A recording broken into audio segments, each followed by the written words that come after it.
last panel discussion for the day shall be on Rise of Bangladesh Startup and Focus on Innovation. And for this, ladies and gentlemen, again, I'm thrilled to have an esteemed panel over here along with the moderator. I shall now be calling them one by one, and I would request all of you to kindly put your hands together as a warm welcome to the panelists here. I request the Chief Strategy Officer of ShopUp, Mr. Shaheen Siam, to kindly join us here on the dais. Thank you, sir, for joining. Please also help me welcome here on the stage for the panel discussion the co-founder of iPharmer, Janab Fahad Ifaz. Shukriya. Also, please help me welcome the head of commercialization, access to information, Mr. Rizwanul Haq Jami. Thank you, sir, for joining. And of course, the CEO of the cow company, Mr. Kausar Ahmed.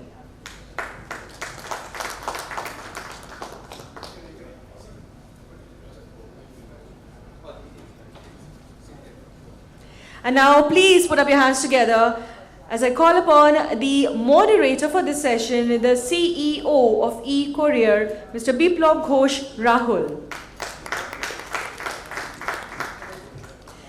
This session, as I mentioned earlier, is going to be on Rise of Bangladesh Startup and Focus on Innovation. I would request Mr. Rahul to kindly take the session forward from here.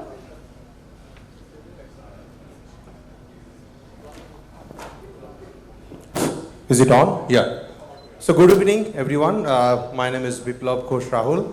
I'm the CEO, founder, e-Courier Limited, and I'm also the director of Basis. So Basis is a software and technology company association. So it's been working from last 35 years in the sector. So thank you that all the panelists are very known face from multiple sectors.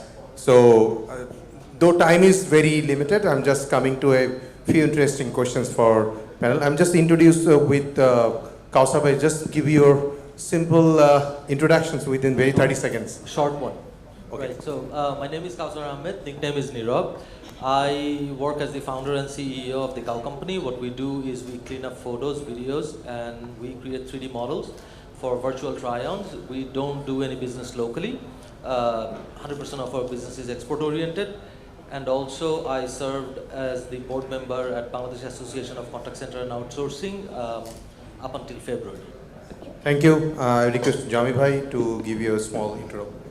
Thank you. I'm Rizwanul Haq Jami. I work as the head of commercialization and technology in Aspire to Innovate, A2I project of Bangladesh government. Recently, the project of Bangladesh government, which was running for last 14 years, have been converted by law to an agency. It's now called Agency to Innovate. And we are in fact one of the key drivers of the digitization agenda or the efforts of Bangladesh government.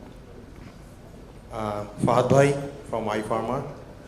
Hello everyone, my name is Fahad. I'm one of the co-founders and CEO of iPharmer, which basically is an agri-tech company providing end-to-end solutions to smallholder farmers. We provide them with access to finance, we distribute agriculture inputs, we also help them sell their products and offer advisory services to these farmers. Thank you. Thank you, Fahad Bhai. Siam Bhai from ShopUp. Thank you. So I'm Siam. I'm one of the founding members and the current Chief Strategy Officer at ShopUp. To put simply, at ShopUp, we basically bridge the gap between manufacturers and mills to the retailers in terms of sourcing, logistics, as well as embedded finance. Thank you. Thank you, all the panelists. Come to Mr. Siam. So start with ShopUp because it's all about funding kind of a thing. So startup is always looking for different kind of funding, especially in the different new sector innovations and other things. So when we talk about ShopUp, so always they think about the raising fund. So the raising fund is a game, raising fund is an art for many startups. So if I see in last 4 or 5 years, ShopUp is significantly raising fund from multiple venture capital companies or different partners. So what do you think in the current landscape, currently in 2024, how ShopUp is driving the fundraising process and how you're thinking the current landscape in Bangladesh happening? Sure, thank you for the question. So if we look at 2020, 2021, and you look at the like Light Castle and a few other institutions kind of publish numbers on fundraising, right? If you look at those years, 2020, 2021, you'll see a large increase in funding, and then it kind of falls off where people talk about the funding winter and stuff like that. But to be honest, the first few years were skewed by a few companies, right? Like Bikash, ShopUp and everything. But currently, the good signals is that early stage fundraising is still active. Early stage, small ticket size fundraising is still active. And on the other hand, we are not just reliant on foreign investment only. We have basically VC funds who have started in Bangladesh, right? Like IDLC, Sonia Bashirapu, and of course Startup Bangladesh itself. These options were not basically very widely available earlier. But I think the good signal is that early stage fundraising is still very active. I wouldn't worry too much if you are a very early stage. I think it has affected mainly the late stage startups.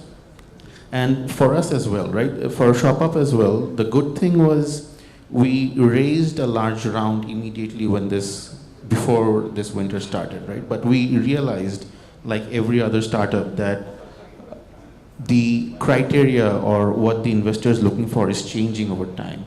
And we focused a lot on our cash flows, on our unit economics during these times. And we focused on raising debt because we already had the unit economics figured out.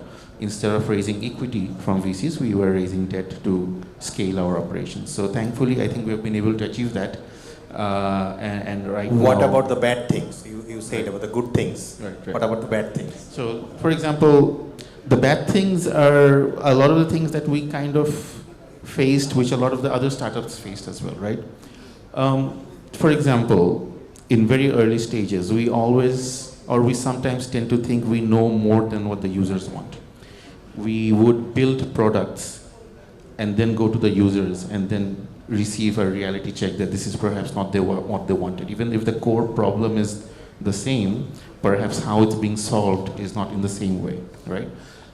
So in those cases, I think it's always best for the startups to work backwards, from the users backwards. So you would make very elaborate apps for the retailers which they would not use.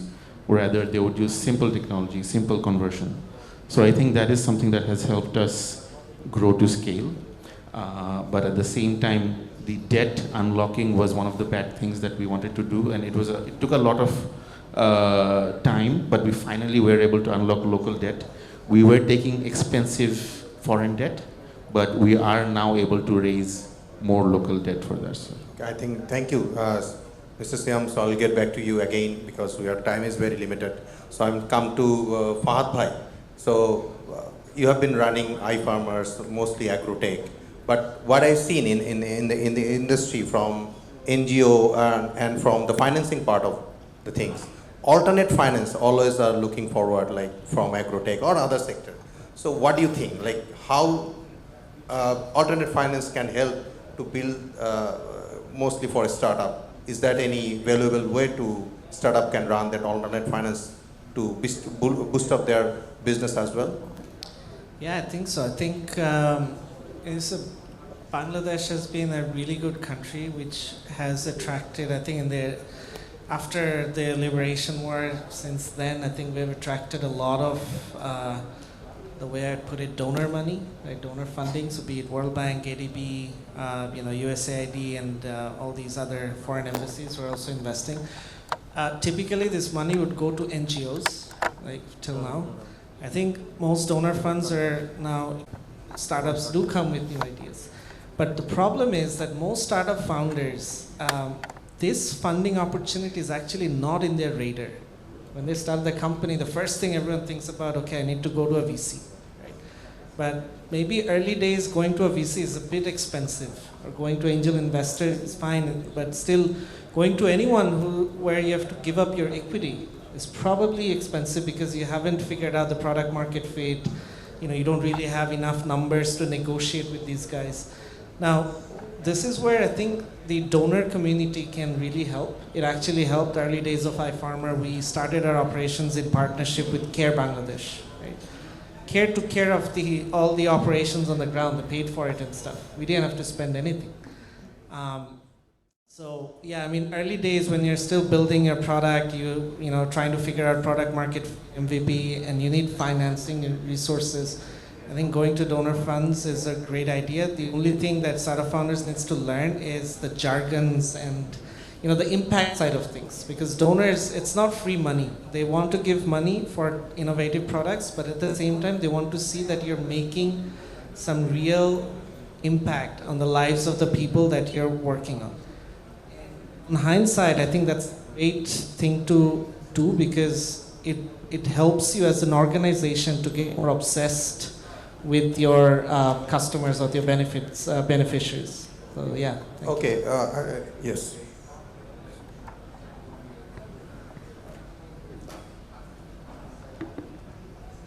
Yes. Thank you, Fahad Bhai, for giving your valuable feedback. I've just come to Jami Bhai.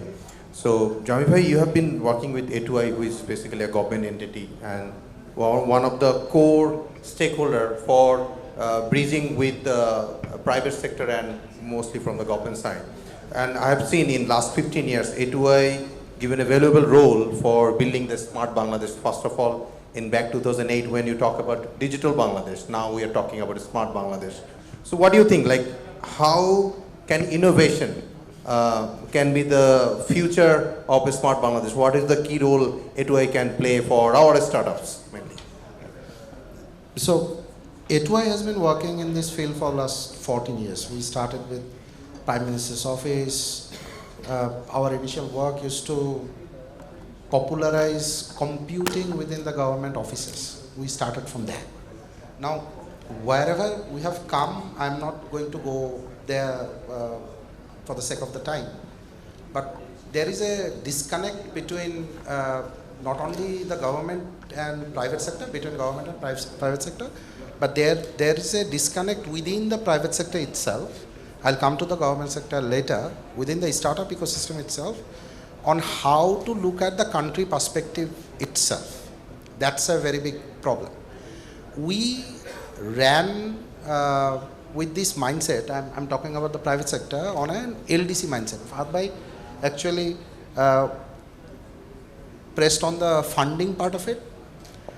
But what is LDC mindset? Right now, we are trying to elevate ourselves from LDC to a developing nation status. The difference that is needed is within the startup ecosystem, we also have to focus on new technologies and new innovation areas. Otherwise, we are already not at par with the world around us, but only way for us to leapfrog is to adopt new technologies. Now, if you look at, as you said, Light Castle Partners report and other reports, how many startups have attracted funds or how many startups have sprung up in Bangladesh which are focusing on new technology. So we can all talk about AI and other things, but some very core things that AI actually is dependent on, let's talk about data, nobody is even looking at that. So I think that disconnect needs to be fixed first when we are talking about innovation. In the Global Innovation Index, GII, Bangladesh was only a couple of years back around 118. 118, yes. This year or last year, we, I think, progressed to 96. 96, yes. I've seen that. Now, within government, you might find this, or you can look at this as a progress. But we are not at that stage. Right now, we need to do leapfrog. Until or unless we become at the 1 to 40 level, not only we won't be able to attract funds, But a lot of the local, industry development will not happen. So I think there needs to be capacity development in the private sector. There needs to be capacity development on the government sector as well. Thank you, Jami bhai. Well, again come to you. I have two more questions for A2I because government is the key stakeholder for every cases. Private sector itself cannot run the whole thing because we need a policy support. So I just want to come, Kaustubh bhai. Yes. You have been working with the cow company. The name is very interesting. Yeah. Like when people saw that the cow company, even today in my office, someone said the cow company is not start with C, but there's a start with K. Starts with Okay. K, yes. Yeah, interesting. I've just seen your portfolio and you have been working with mostly for outsourcing and interesting like AI and 3D Yep. sector. But like always, when I think about the startup, they always see the success story, like the success case, which are the entrepreneur running the business, which is mostly successful. How do you think? Because technology is adapting every day, right? Yep. This changing. If you see in last 15 years, we have been from digital Bangladesh to smart Bangladesh, and people are using AI, Yep. Chat GPT 4 is released, and people are so fast. So what do you think, like from your point of view, you are an angel investor as well. You are Yep. investing in so many companies. What do you think for the good lesson for or a startup?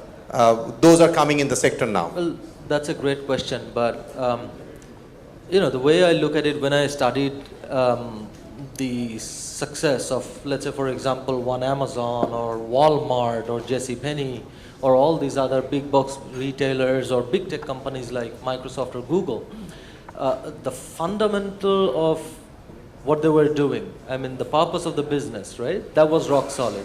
For Amazon, I mean, it's customer experience, right? So you buy the same thing from somewhere else, and from Amazon, the customer experience is unique. And that create repeated customers, right? Oh yes.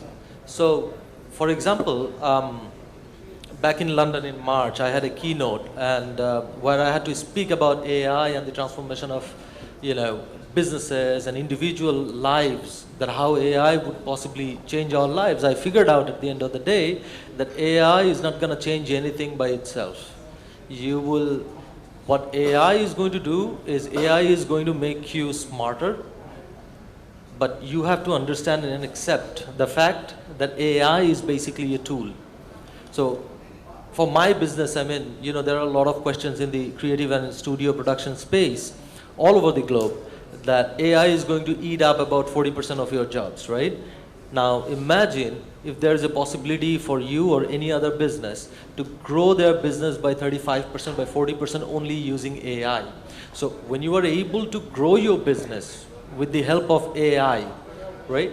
You don't have to cut these jobs. Obviously you will cut some jobs, but there will be new roles that will need to be fulfilled at the end of the day, right?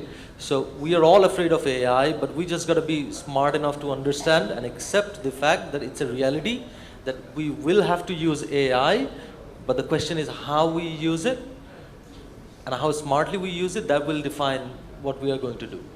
So it is in terms of AI, it's that simple. When angel investing, I mean, there are so many companies that will come up and tell us, hey, we are using AI, this and that, blah, blah, blah. It sounds harsh, but at the end of the day, People are currently see using data machine science. learning, AI. This is a common But word for people. I see a bit of data science only over there, and not convolutional neural network or other complex algorithms and stuff, which could literally make your company efficient. And you start losing less money, and that actually enables you to grow your business a lot more. I mean, Shop Up, they have moved on to debt. Why? So normally we don't go deep enough to understand why debt is a better option rather than raising fund and losing equity in some cases. So these are some of the areas where we have to look at. And at the end of the day, Jami bhai is here as well. So for me, the understanding is the startups in our country, right? Doesn't matter if you're a large scale or a very bootstrapped company, we could potentially change how the economy actually operates, right? And that's what I would like to leave. If you have any questions, then I'll... Thank you, Kasturba. Thank you so much. I mean, giving you straight the answer required for our startup culture. So I'm come to CM again. CM, you have been in ShopUp, because I'm always talking about ShopUp because the people are always want to know how ShopUp is running the business. You have multiple stake in different sub business as well. You have been in logistics, you have been in fintech, you are in B2B, right? You have covered all the retail, the last mile retail as well. So when I've like starting on ShopUp, you're running almost like 5 or 6 years in the sector. You have a failure as well, right? People always want to see the success, but there is if you see the statistics, 90% startup fail, right? So people don't talk about the failure things. They're always talking about the success, about how's the success running their business. What are the failures in last 5 years? Very short, like if you say, so that my audience can also know ShopUp has the failure case. Every startup, every company has a failure case. It's just that the difference is how well you adapt to your failure and move forward, right? As you've mentioned, right, we are in multiple sectors, and sometimes it's not by choice. To give you an example, the entire market is very fragmented. You cannot build an isolated product. We started with sourcing only, and then we realized that if a proper logistical framework isn't there, sourcing itself is not possible. Then we understood that financing is a problem, so it's not possible. So at each of these stages, when we started building, there were failures in each cases. We started with a different category that we realized will take up too much of our time to build the supply chain. So we focused on a few categories only.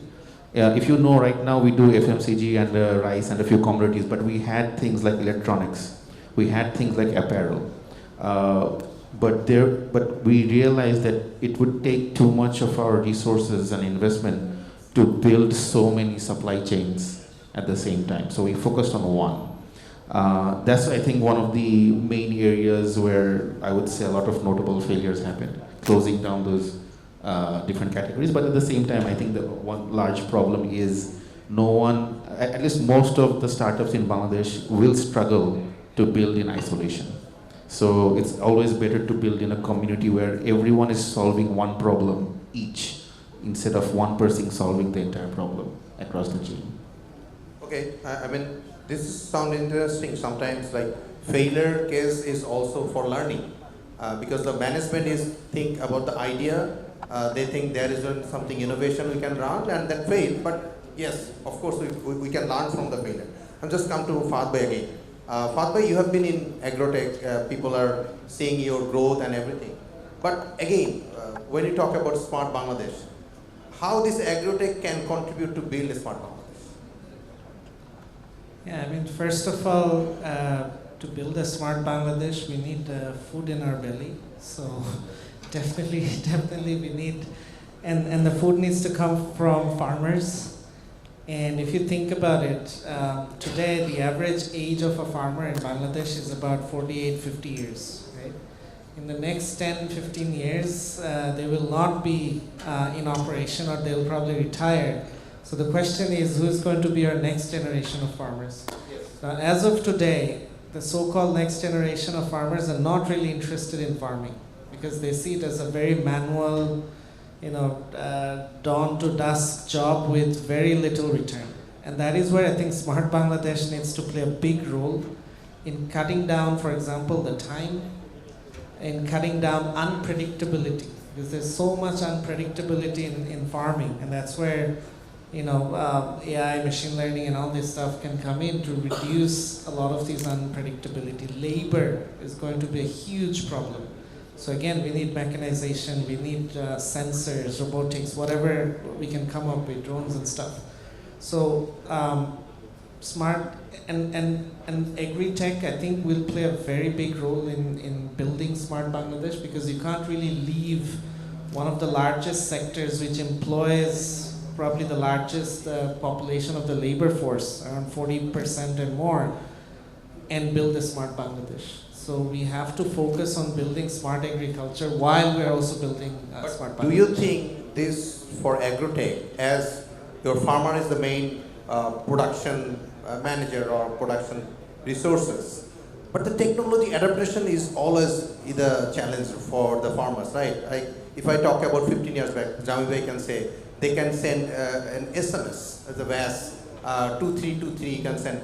Farmers cannot do that, right? But how your technology can adapt, if you're talking about the second generations, but they are not interested, right, as you say, but how these things happen?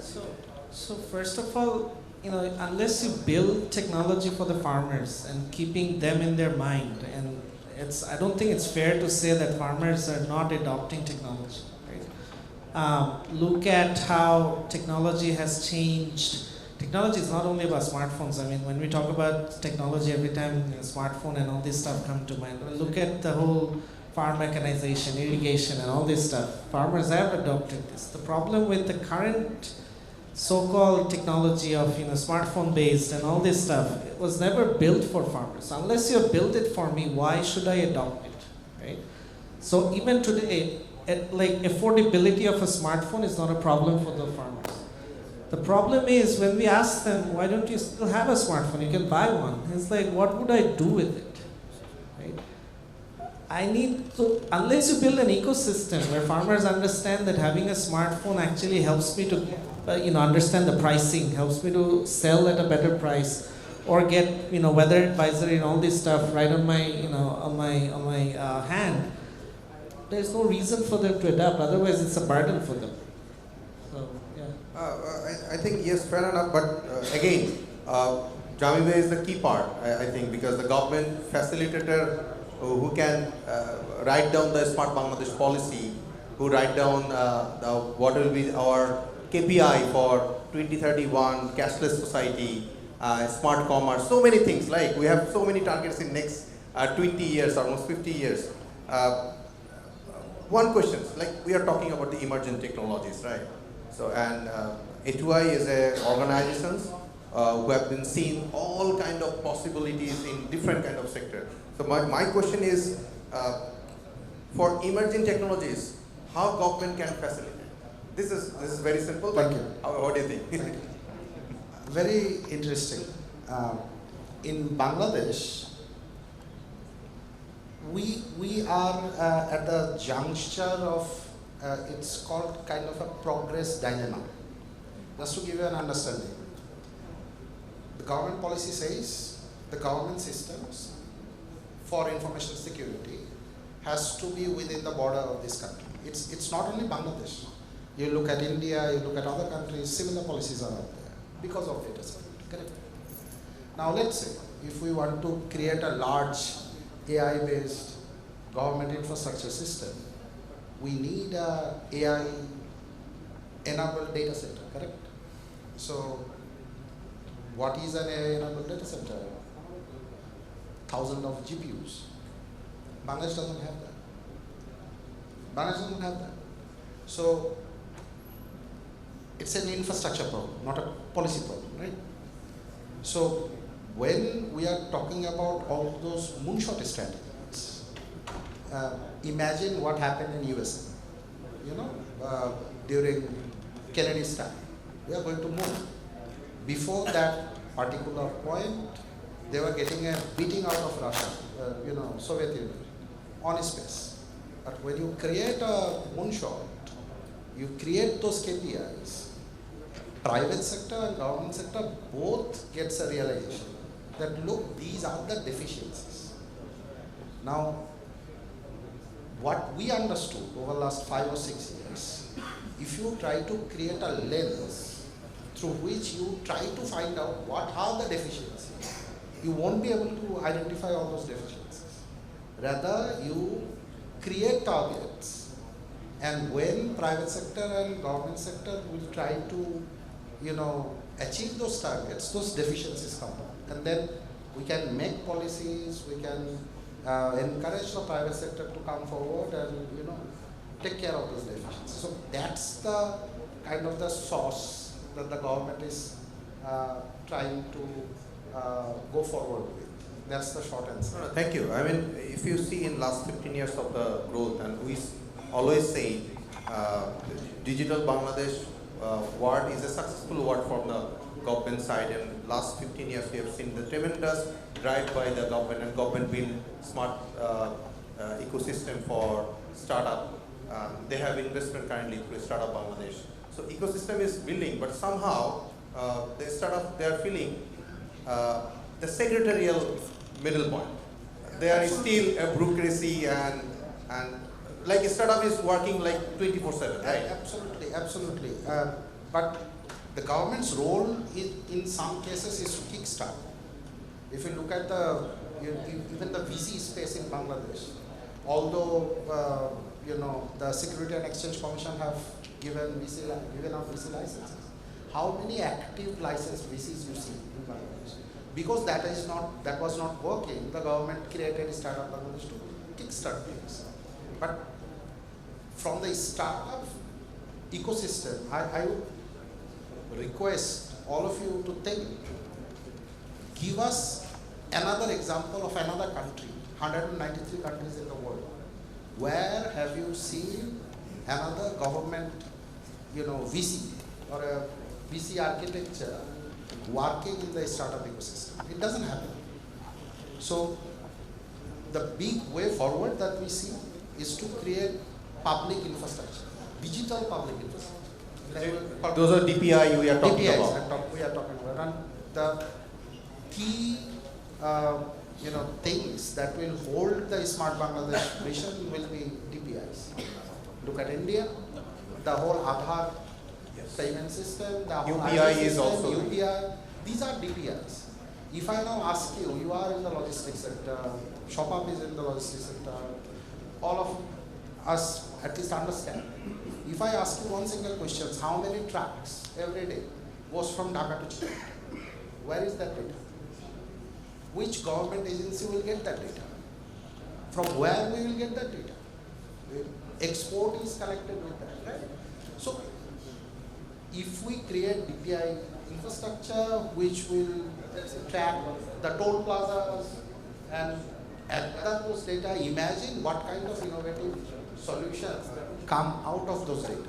So, talking about AI and other things are good, but you have to create the data infrastructure first, and that's why we are focusing more on those DPIs going forward. Thank you, Janvi. I think we are in very last moment of our session. I come to Kausar Bhai again. Kausar Bhai, you have been working with multiple startups from long time, and your company is also doing good from the long time.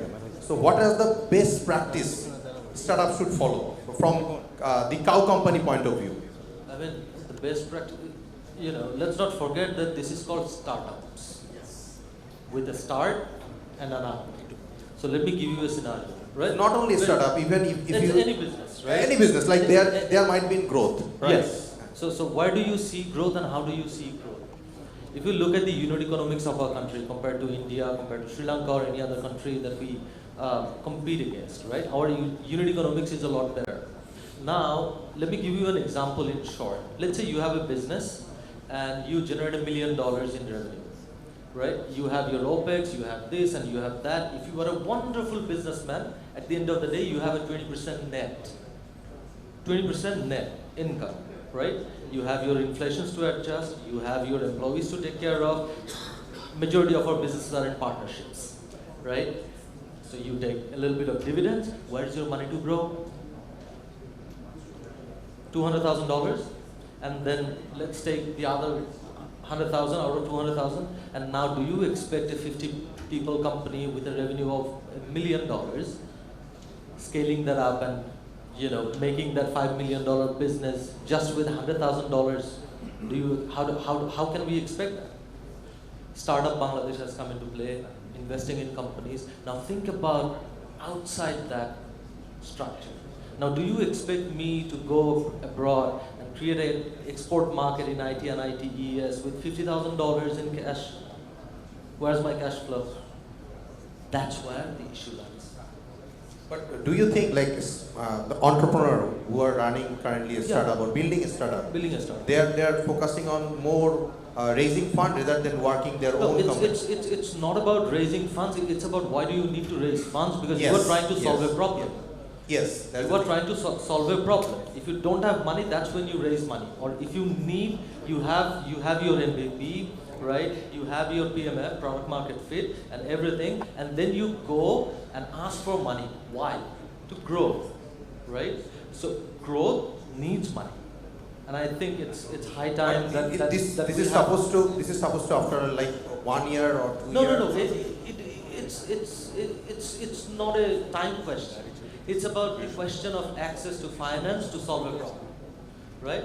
And as soon as we have some policies to create funds, debt financing, why would it be difficult with a 5,000 crore taka revenue company? It shouldn't, right? So that's, I think, one of the key obstacles that, as a country, we have to take care of. Thank you, Kaustubh bhai. We are almost finished our session. We have more questions, but our guest is coming here. But before closing the thing, I'm coming to Jami bhai again, as I got my guest here from the Commerce Ministry side.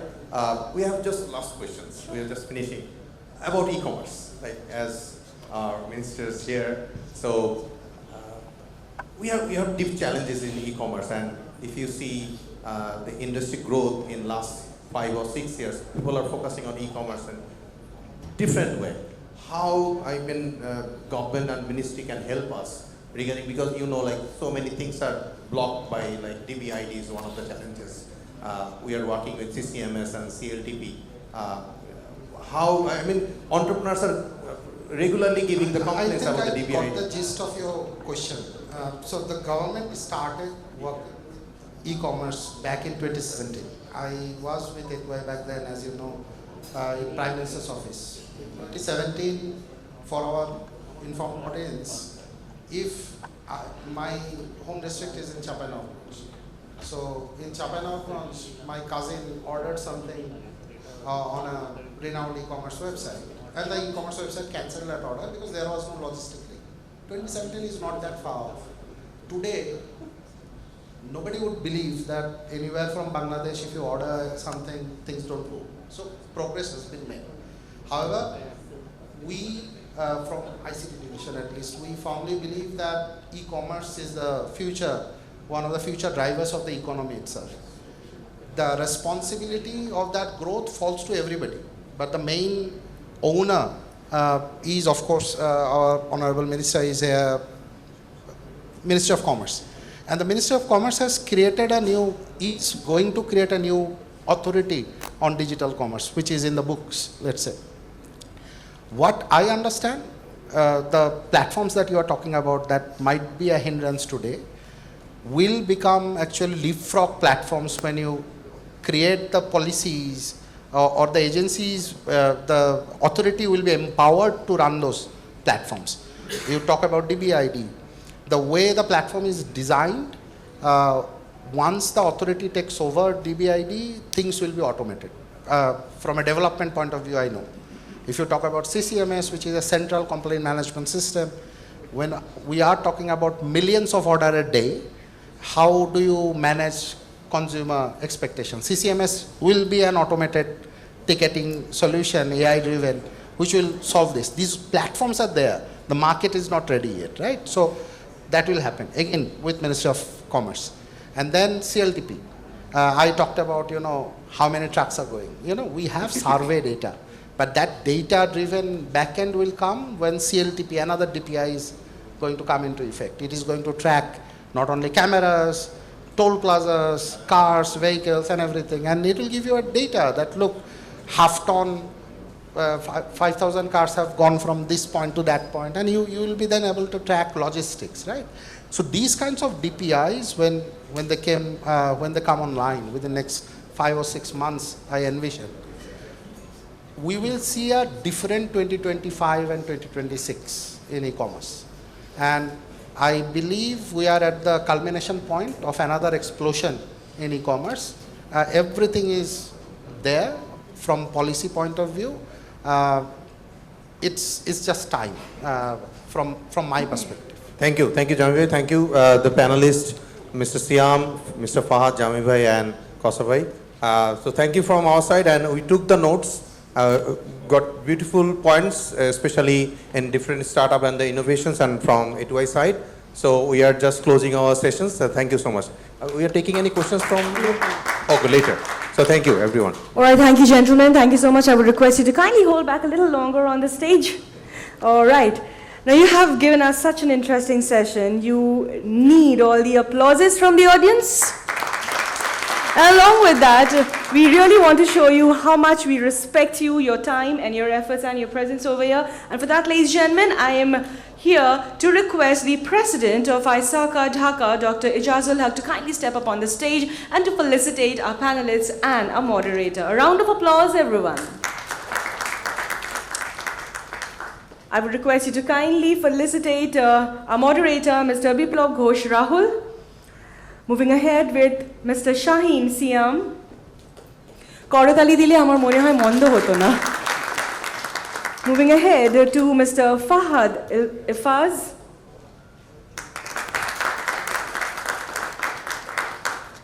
Of course, we do have Mr. Rizwanul Haq Jami.